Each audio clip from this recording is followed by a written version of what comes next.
Well viewers, ಇವತ್ತು Durga serial set ಅಲ್ಲಿ ಇದೀವಿ. ದುರ್ಗಾ ಸೀರಿಯಲ್ ಗೊತ್ತಾಗಲ್ಲ, ತುಂಬಾ ವಿಜೃಂಭಣೆಯಿಂದ ತುಂಬಾ ಕಲರ್ಫುಲ್ ಆಗಿ ತುಂಬಾ ಚೆನ್ನಾಗಿ ಮಾಡ್ತಾ ಇದ್ದಾರೆ. ಬರ್ಡೇ ಪಾರ್ಟಿನ ಶೂಟ್ ಮಾಡ್ತಾ ಇದ್ದಾರೆ. ಬರ್ಡೇ ಪಾರ್ಟಿಯಲ್ಲಿ ಯಾರೆಲ್ಲ ಇದ್ದಾರೆ ಅಂದ್ರೆ ತುಂಬಾ ಜನ ಆರ್ಟಿಸ್ಟ್ಗಳು, ಸ್ಯಾಂಡಲ್ವುಡ್ನಲ್ಲಿ ಆಗಿರ್ಬೋದು, ಮತ್ತೆ ಕಿರುತೆರೆಯಲ್ಲಿ ಆಗಿರ್ಬೋದು, ಬೆಳ್ಳಿ ಪರದೆಯಲ್ಲಿ ಆಗಿರ್ಬೋದು, ಸುಮಾರು ಜನ ಕಲಾವಿದರು, ಸಹ ಕಲಾವಿದರು ಆಕ್ಟ್ ಮಾಡಿದ್ದಾರೆ ಈ ಸೆಟ್ ಅಲ್ಲಿ. ದುರ್ಗಾ ಸೀರಿಯಲ್ ಅಲ್ಲಿ, ದುರ್ಗಾ ಸೀರಿಯಲ್ ಸುಮಾರು ಜನ ಅಲ್ಲಿ ನೋಡ್ತಾ ಇದೀವಲ್ಲ, ಎಷ್ಟೋ ಜನ ಕಲಾವಿದರು ಅಲ್ಲಿ ನೋಡಿದ್ರೆ ಪೋಷಕ ನಟರು, ಹಾಗೆ ನಟಿಯರು, ಹಾಗೆ ಸಹ ಕಲಾವಿದರು, ಹಾಗೆ ಒಬ್ಬ ಸ್ಟಾರ್ ಕೂಡ ಕುತ್ಕೊಂಡಿದ್ದಾರೆ. ಅಪ್ಪು ಅವ್ರ ಬಗ್ಗೆ ನಾವು ಮಾತಾಡಲೇಬೇಕು. ಯಾಕೆ ಹೇಳಿ, ಅಪ್ಪು ಅಂದ್ರೆ ಉಪ್ಪಿ, ಉಪ್ಪಿ ಅಂದ್ರೆ ಉಪ್ಪಿ, ಉಪ್ಪಿಟ್ಟು ಅಂದ್ರೆ ಅಪ್ಪು, ಅಪ್ಪು ಅಂದ್ರೆ ಉಪ್ಪಿಟ್ಟು. ಅರ್ಥ ಆಯ್ತಲ್ಲ, ಅರ್ಥ ಆದ್ರೂ ಅರ್ಥ ಆಗಲ್ಲ, ಅರ್ಥ ಆದ್ರೂ ಅರ್ಥ ಆಗದೆ ಇರೋ ಥರ ಇತ್ತು. ಅವರೇ ಅಪ್ಪು ಅಂದ್ರೆ. ಅಪ್ಪು ಅವ್ರು ನಿಜವಾಗ್ಲೂ ತುಂಬಾ ಚೆನ್ನಾಗಿ ಮಾತಾಡ್ತಾರೆ. ಅಪ್ಪು ಅವ್ರಿಗೆ ಇವತ್ತು ಹುಡುಗಿಯರ ಹಾಟ್ ಫೇವ್ರೇಟ್ ಬಾಯ್ ಅಪ್ಪು ಅವರು. ಅಪ್ಪು ಅಂದ್ರೆ ಉಪ್ಪಿ, ಉಪ್ಪಿ ಅಂದ್ರೆ ಉಪ್ಪಿ. ಅಪ್ಪು ಅವರನ್ನ ಮಾತಾಡ್ಸೋಣ. ಅಪ್ಪು ಅವ್ರಿಗೆ ಇವತ್ತು ನಿಜವಾಗ್ಲೂ ಒಳ್ಳೆ ಕ್ಯಾರೆಕ್ಟರ್ ಕೊಟ್ಟಿದ್ದಾರೆ. ಅಪ್ಪು ಅವ್ರ ಬಗ್ಗೆ ಮಾತಾಡೋಕ್ಕೆ ನಿಜವಾಗ್ಲೂ ಸಾಕಾಗಲ್ಲ. ಯಾಕೆಂದ್ರೆ ಅಪ್ಪು ಅವ್ರು ಕೊಟ್ಟಿರೋ ಕ್ಯಾರೆಕ್ಟರ್ ನಿಜವಾಗ್ಲೂ ದುರ್ಗಾ ಸೀರಿಯಲ್ ಅವ್ರು ಎಷ್ಟೋ ಮೂವಿಗಳು, ಎಷ್ಟೋ ಸಿನಿಮಾ ಅವರಿಗೆ ಬಾಲಿವುಡ್, ಹಾಲಿವುಡ್, ಟಾಲಿವುಡ್ ಎಲ್ಲದರಲ್ಲಿ ಕೂಡ ಅವಕಾಶಗಳು ಬಂದರೂ ಕೂಡ ನಾನು ಸ್ಯಾಂಡಲ್ವುಡ್ಡಲ್ಲಿ ಇರ್ತೀನಿ, ಕನ್ನಡ ಚಿತ್ರರಂಗವನ್ನು ಬೆಳೆಸ್ತೀನಿ, ಉಳಿಸ್ತೀನಿ, ಉದ್ಧಾರ ಮಾಡ್ತೀನಿ, ಏನೇನೋ ಮಾಡ್ತೀನಿ ಅಂತ ಪಣ ತೊಟ್ಟು ನಿಂತ್ಕೊಂಡಿರೋರಲ್ಲಿ ಅಪ್ಪು ಅಪ್ಪು ಅಪ್ಪು ಒಬ್ಬರು. ನಿಜವಾಗ್ಲೂ ಅವ್ರ ಬಗ್ಗೆ ಹೇಳಕ್ಕೆ ಮಾತಾಡಲೇ ಸಾಲ. ನಿಜವಾಗ್ಲೂ ಅವ್ರೇ ನಾನು ಚೆನ್ನಾಗಿದ್ದೀನಿ. ಅಪ್ಪು ಅವರೇ ಹೇಳಿ ಅಪ್ಪು ಅವರೇ, ಈ ದುರ್ಗಾ ಸೀರಿಯಲ್ ಸೆಟ್ ಅಲ್ಲಿ ಇದ್ದೀರಾ, ಹೇಗೆ ಅನಿಸ್ತಿದೆ? ನಿಮ್ಮ ಕ್ಯಾರೆಕ್ಟರ್ ಬಗ್ಗೆ ಹೇಳಕ್ಕೆ ಇಷ್ಟಪಡ್ತೀನಿ. ಆಕ್ಚುಲಿ ನಾನು ಯಾವಾಗಲೂ ಫಿಲಮ್ ಅಲ್ಲಿ ಇದ್ದೆ, ಫಸ್ಟ್ ಟೈಮ್ ಸೀರಿಯಲ್ ಬಂದಿದ್ದೀನಿ.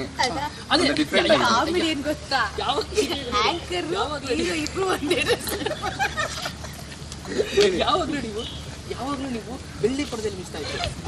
ಇವತ್ತು ನೀವು ಕಿರುತೆರೆಗೆ ಬಂದಿದ್ದೀರಿ, ಯಾವ ರೀತಿ ಫೀಲ್ ಆಗ್ತಾ ಇದೆ? ಸ್ವಲ್ಪ ದುರ್ಗಾ ಸಮಾಚಾರ. ನಾನು ಆಕ್ಚುಲಿ ಅಪ್ಪಿಟ್ಟು ಫಿಲಮ್ ಬರ್ತಿದ್ದೆ. ಓಕೆ, ಅಪ್ಪಿಟ್ಟು ಸ್ವಲ್ಪ ಶಾರ್ಟೇಜ್ ಇಲ್ಲ, ಈ ಫಿಲಮ್ ಮಾಡ್ತಾ ಇದ್ದೀವಿ.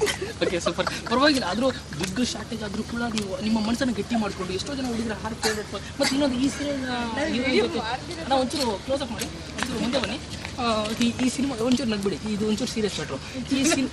ಈ ಸೀರಿಯಲ್ನ ಹೀರೋಯಿನ್ ಜೊತೆ ಒಂಚೂರು ಅಫೇರ್ ಇದೆ. ಈ ಪಾರ್ಕಲ್ಲಿ, ಸಿನಿಮಾ ಥಿಯೇಟ್ರಲ್ಲೆಲ್ಲ ಸುತ್ತಾಡ್ತಾ ಇರ್ತೀರಾ ಅಂತೆಲ್ಲ ಕೇಳಿಸ್ತು.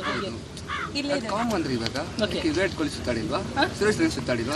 ಇನ್ನೊಂದು ಬ್ರೇಕಿಂಗ್ ನ್ಯೂಸ್, ಇನ್ನೊಂದು ತುಂಬಾ ಸೆನ್ಸೇಷನ್ ಅಂದ್ರೆ ಬ್ರೇಕಿಂಗ್ ನ್ಯೂಸ್. ನೀವು ಹೀರೋಯಿನ್ ಜೊತೆ ಸುತ್ತಾಡ್ತಿದ್ರೆ, ಅಫೇರ್ ಇಟ್ಕೊಂಡಿದ್ರೆ, ಹೌದು ಇಟ್ಕೊಂಡಿದ್ದೀನಿ, ನಾನು ಸುತ್ತಾಡ್ತಾ ಇದ್ದೀನಿ ಅದೆಲ್ಲ ಕಾಮನ್ ಅಂತ ಹೇಳ್ತಿದ್ರೆ ನಿಜ. ಇದೊಂದು ಬ್ರೇಕಿಂಗ್ ನ್ಯೂಸ್. ಪಂಕಜ ನಿಜವಾಗ್ಲೂ ಇದೊಂದು ಬ್ರೇಕಿಂಗ್ ನ್ಯೂಸ್ ಬರ್ತಿದೆ. ದಯವಿಟ್ಟು ನಮ್ಮ ಟೆಲಿಕಾಸ್ಟ್ ಮಾಡು ಪಂಕಜ.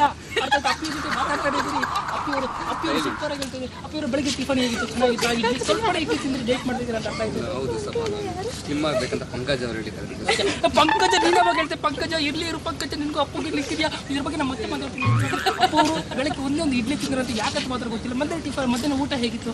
ಊಟ ಚಪಾತಿ ಅಷ್ಟೇ. ಚಪಾತಿ ಬೇಕಂತೆ ಬಾಡಿ ಆಲ್ರೆಡಿ ಕಡ್ಡಿ ತರ ಇದ್ರು ಕೂಡ ಇನ್ನೂ ಕಡ್ಡಿ ಆಗಬೇಕು ನೋಡ್ತಾರೆ ಅಪ್ಪ ಅವರು ನಿಜವಾಗ್ಲೂ. ಮತ್ತೆ ಇನ್ನೊಂದು, ನೀವು ಯಾವಾಗಲೂ ಜಾಸ್ತಿ ಪೊಲೀಸ್ ಕ್ಯಾರೆಕ್ಟರಲ್ಲಿ ಕಾಣಿಸ್ಕೊಳ್ತಿದ್ರಿ, ಇವಾಗ ಸರ್ವ ಡ್ರೆಸ್ ಹಾಕೊಂಡಿದ್ರೆ ಯಾವ ರೀತಿ ಫೀಲ್ ಆಗುತ್ತೆ? ಇದರಲ್ಲಿ ಕ್ರೈಮ್ ಕಳ್ಳ ಹಿಡಿಯೋಕ್ಕೋಸ್ಕರ ಸರ್ವ ಡ್ರೆಸ್ ಹಾಕೊಂಡು ಒಂದು ಆಕ್ಟಿಂಗ್. ಓಕೆ, ಒಬ್ಬ ಕಳ್ಳನ್ನ ಹಿಡಿಯೋಕೆ, ಒಬ್ಬ ಸಮಾಜ ಘಾತುಕನ್ನ ಹಿಡಿಯೋಕೆ ಇವರು ಇವತ್ತು ಸರ್ವ ಡ್ರೆಸ್ ಹಾಕೊಂಡಿದ್ದಾರೆ. ನಿಜವಾಗ್ಲೂ ಅವರಲ್ಲಿ ಇರುವಂತ ದೇಶಭಕ್ತಿ, ದೇಶ ಪ್ರೇಮ, ಹಾಗೇನೆ ಅವರ ಕೆಲಸದ ವೃತ್ತಿ.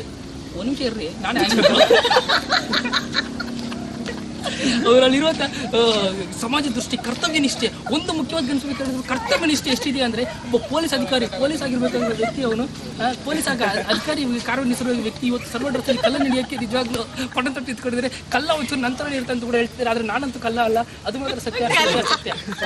ಹಾಗೇನೆ ಅಪ್ಪ ಅವರೇ, ಮತ್ತೆ ನಿಮ್ಮ ಮುಂದಿನ ಮದುವೆ ಬಗ್ಗೆ ಇಷ್ಟಪಡ್ತೀರಾ? ನೀವು ಹುಡುಗಿಗೆ ಲೈನ್ ಆಗ್ತಾ ಇದ್ದೀರಾ ಅಂತ ಆಯಿತು, ಹುಡುಗಿ ಏನೋ ಚೀಪು ಅಂತ ಕೂಡ ನೋಡ್ತಾ ಇತ್ತು, ಅದ್ರ ಬಗ್ಗೆ ಹೇಳಕ್ಕೆ ಇಷ್ಟಪಡ್ತೀನಿ. ಯಾವ ಹುಡುಗಿ ನಾನು ಲೈನ್ ಆಗ್ತಲ್ಲ, ಇಲ್ಲ ಇಲ್ಲ, ಯಾವ ಹುಡುಗಿ ಚೀತು ಅನ್ನೋದಲ್ಲ. ಇಲ್ಲ, ನೋಡ ತಲೆ ಬಗ್ಸ್ಕೊಂಡು ಹೋಗ್ತಾರಲ್ಲ ಹೆಣ್ಮಕ್ಳೆಲ್ಲ. ಯಾರು ಹೆಣ್ಮಕ್ಳು ಅಲ್ಲ, ನೀವು ತಲೆ ಬಗ್ಸ್ಕೊಂಡು ಹೋಗ್ತೀರಾ, ಅವ್ರು ತಲೆ ಬಗ್ಸ್ಕೊಂಡು ಹೋಗ್ತೀರಾ? ಇನ್ನೇನು ಮಾಡೋ, ತಲೆ ಬಗ್ಸ್ಕೊಂಡು ಹೋಗ್ತೀರಾ ನೀವು?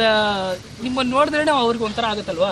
ಏನಾಗುತ್ತೆ, ಬ್ಲ್ಯಾಕ್ ಚಿರತೆ ತರ ಇದೆಯಾ? ಅಲ್ಲ, ನೀವು ಬಣ್ಣ ಕಪ್ಪಿದ್ರು ಅವ್ರ ಮನಸ್ಸು ಬಿಳುಪು. ನಿಜವಾಗ್ಲು ಅಪ್ಪು ಅವ್ರು ಬಣ್ಣ ಕಪ್ಪಿದ್ರು ಮನಸ್ಸು ತುಂಬಾ ಬಿಳುಪು. ತೋರಿಸ್ಬೇಡಿ, ದಯವಿಟ್ಟು ಬೇಡ. ಈಗ ಇವೆಲ್ಲ ನಿಮ್ಮ ಬಾಡಿ, ನಿಮ್ಮ ಫಿಸಿಕ್ ನೋಡಿದ್ರೆ ನಮ್ಗೆ ಎಲ್ಲ ನೋಡ್ತಾರೆ. ಎಷ್ಟೋ ಜನ ಹುಡುಗಿರೆಲ್ಲ ಕಣ್ತಿರು ಬಿದ್ದೋಗ್ಬಿಡ್ತಾರೆ. ಓಕೆ, ಹೇಳಿ ಮತ್ತೆ ಪ್ಲಾನ್ಸ್ ಏನಿದೆ ಮುಂದಿನ ಫ್ಯೂಚರಲ್ಲಿ? ಹೇಗೆ ಎಲ್ಲ ಪ್ಲಾನ್ಸ್ ಇದೆ? ಟಾಲಿವುಡ್, ಬಾಲಿವುಡ್ ಎಲ್ಲ ರಜನಿಕಾಂತ್ ಆಗೋಣ ಅನ್ಕೊಂಡಿದ್ದೀನಿ. ಸೂಪರ್ ಸ್ಟಾರ್ ರಜನಿಕಾಂತ್ ಆಗ